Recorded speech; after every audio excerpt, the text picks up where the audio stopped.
लक्ष्मी बुद्धि की दासी है, श्रम की नहीं। चाणक्य बोले, पहला नियम यह है कि लक्ष्मी बुद्धि की दासी है, श्रम की नहीं।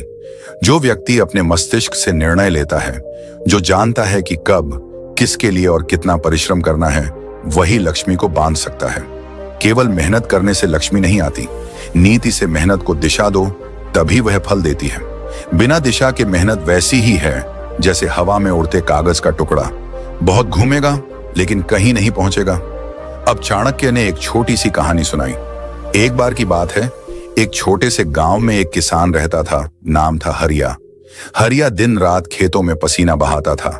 सुबह सूरज उगते ही हल चलाता, शाम ढलते तक फसल काटता। लेकिन हर साल उसकी फसल सूख जाती, क्योंकि वह कभी मौसम की समझ नहीं रखता था। पड़ोस का एक दूसरा किसान मूला कम मेहनत करता था। वह साल में सिर्फ 2 बार खेत में जाता, एक बार बुआई के लिए, दूसरी बार कटाई के लिए।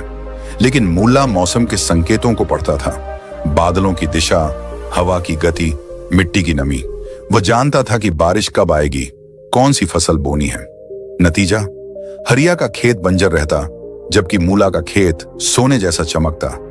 एक दिन हरिया मूला से बोला, भाई तू कम काम करता है, फिर भी तेरा अनाज बाजार में उड़ जाता है। मूला हंसा और बोला, हरिया, मेहनत तो तू करता है, लेकिन बिना दिमाग के। मैं मेरी मेहनत को दिशा देता हूं। चाणक्य ने कहानी समाप्त करते हुए कहा, देखो चंद्रगुप्त, हरिया की तरह ज्यादातर लोग मेहनत करते हैं, लेकिन बिना बुद्धि के। बुद्धि का मतलब क्या है? बुद्धि सिर्फ किताबी ज्ञान नहीं, बल्कि व्यावहारिक समझ है। उदाहरण के लिए, अगर तुम एक दुकानदार हो तो सिर्फ सामान बेचने से नहीं, बल्कि ग्राहक की जरूरत समझने से धन आता है। मान लो बाजार में सर्दी का मौसम है, एक दुकानदार ऊनी कपड़े स्टॉक करता रहता है, लेकिन बुद्धिमान दुकानदार देखता है कि लोग चाय की दुकानों पर ज्यादा आ रहे हैं, तो वह चाय का स्टॉल लगाता है।